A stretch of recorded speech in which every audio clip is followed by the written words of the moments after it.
Genesis chapter 20. Now Abraham moved on from there into the region of the Negev and lived between Kadesh and Shur. For a while he stayed in Gerar. And there Abraham said of his wife Sarah, "She is my sister." Then Abimelech king of Gerar sent for Sarah and took her. But God came to Abimelech in a dream one night and said to him, "You are as good as dead because of the woman you have taken. She is a married woman." Now Abimelech had not gone near her. So he said, "Lord, will you destroy an innocent nation? Did he not say to me, 'She is my sister'? And didn't she also say, 'He is my brother'? I have done this with a clear conscience and clean hands." Then God said to him in the dream, "Yes, I know you did this with a clear conscience. And so I have kept you from sinning against me. That is why I did not let you touch her. Now return the man's wife. For he is a prophet, and he will pray for you and you will live. But if you do not return her, you may be sure that you and all who belong to you will die." Early the next morning Abimelech summoned and all his officials. And when he told them all that had happened, they were very much afraid. Then Abimelech called Abraham in and said, "What have you done to us? How have I wronged you that you have brought such great guilt upon me and my kingdom? You have done things to me that should never be done." And Abimelech asked Abraham, "What was your reason for doing this?" Abraham replied, "I said to myself, 'There is surely no fear of God in this place, and they will kill me because of my wife. Besides, she really is my sister, the daughter of my father though not of my mother. And she became my wife, and when God had me wander from my father's household, I said to her, "This is how you can show your love to me everywhere we go. Say of me, 'He is my brother.'" Then Abimelech brought sheep and cattle and male and female slaves and gave them to Abraham. And he returned Sarah his wife to him. And Abimelech said, "My land is before you. Live wherever you like." To Sarah he said, "I am giving your brother 1,000 shekels of silver. This is to cover the offense against you before all who are with you. You are completely vindicated." Then Abraham prayed to God, and God healed Abimelech, his wife and his female slaves so they could have children again. For the Lord had kept all the women in Abimelech's household from conceiving because of Abraham's wife Sarah. Genesis chapter 21. Now the Lord was gracious to Sarah as he had said, and the Lord did for Sarah what he had promised.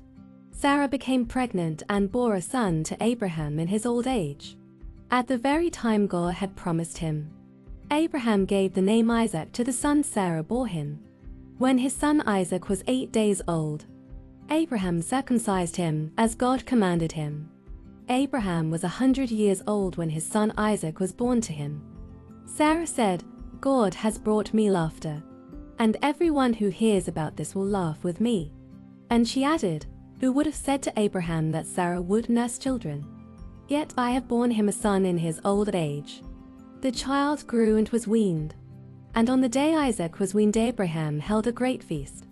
But Sarah saw that the son whom Hagar the Egyptian had borne to Abraham was mocking. And she said to Abraham, "Get rid of that slave woman and her son, for that woman's son will never share in the inheritance with my son Isaac." The matter distressed Abraham greatly because it concerned his son. But God said to him, "Do not be so distressed about the boy and your slave woman. Listen to whatever Sarah tells you, because it is through Isaac that your offspring will be reckoned. I will make the son of the slave into a nation also, because he is your offspring." Early the next morning Abraham took some food and a skin of water, and gave them to Hagar. He set them on her shoulders and then sent her off with the boy. She went on her way and wandered in the desert of Beersheba. When the water in the skin was gone, she put the boy under one of the bushes. Then she went off and sat down about a bowshot away. For she thought, "I cannot watch the boy die." And as she sat there, she began to sob. God heard the boy crying. And the angel of God called to Hagar from heaven and said to her, "What is the matter, Hagar? Do not be afraid. God has heard the boy crying as he lies there. Lift the boy up and take him by the hand, for I will make him into a great nation." Then God opened her eyes and she saw a well of water. So she went and filled the skin with water and gave the boy a drink. God was with the boy as he grew up. He lived in the desert and became an archer. While he was living in the desert of Paran, his mother got a wife for him from Egypt. At that time Abimelech and Phicol, the commander of his forces, said to Abraham, "God is with you in everything you do. Now swear to me here before God that you will not deal falsely with me or my children or my descendants. Show to me and the country where you now reside as a foreigner the same kindness I have shown to you." Abraham said, "I swear it." Then Abraham complained to Abimelech about a well of water that Abimelech's servants had seized. But Abimelech said, "I don't know who has done this. You did not tell me, and I heard about it only today." So Abraham brought sheep and cattle and gave them to Abimelech. And the two men made a treaty. Abraham set apart 7 ewe lambs from the flock. And Abimelech asked Abraham, "What is the meaning of these 7 ewe lambs you have set apart by themselves?" He replied, "Accept these 7 lambs from my hand as a witness that I dug this well." So that place was called Beersheba, because the two men swore an oath there. After the treaty had been made at Beersheba, Abimelech and Phicol, the commander of his forces, returned to the land of the Philistines. Abraham planted a tamarisk tree in Beersheba, and there he called on the name of the Lord, the eternal God, and Abraham stayed in the land of the Philistines for a long time. Matthew chapter 7. Do not judge, or you too will be judged. For in the same way you judge others, you will be judged, and with the measure you use, it will be measured to you. Why do you look at the speck of sawdust in your brother's eye and pay no attention to the plank in your own eye? How can you say to your brother, "Let me take the speck out of your eye," when all the time there is a plank in your own eye? You hypocrite, first take the plank out of your own eye, and then you will see clearly to remove the speck from your brother's eye. Do not give dogs what is sacred. Do not throw your pearls to pigs. If you do, they may trample them under their feet, and turn and tear you to pieces. Ask and it will be given to you. Seek and you will find, knock and the door will be opened to you. For everyone who asks receives, the one who seeks finds, and to the one who knocks, the door will be opened. Which of you, if your son asks for bread, will give him a stone? Or if he asks for a fish, will give him a snake?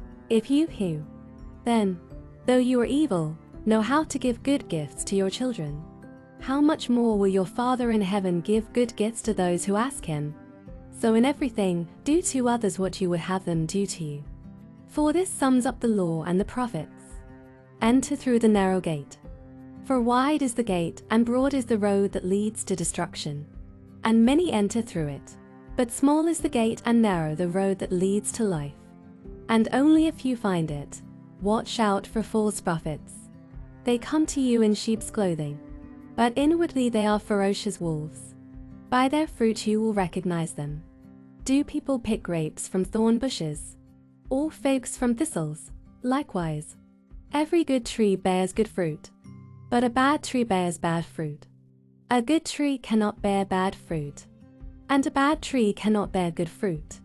Every tree that does not bear good fruit is cut down and thrown into the fire.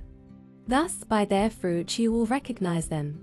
Not everyone who says to me, "Lord, Lord," will enter the kingdom of heaven, but only the one who does the will of my Father who is in heaven.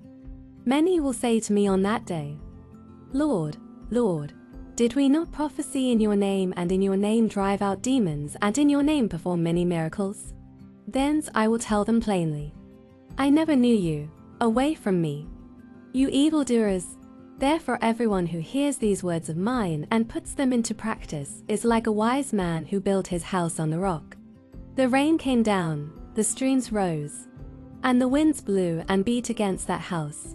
Yet it did not fall, because it had its foundation on the rock. But everyone who hears these words of mine and does not put them into practice is like a foolish man who built his house on sand. The rain came down, the streams rose, and the winds blew and beat against that house, and it fell with a great crash.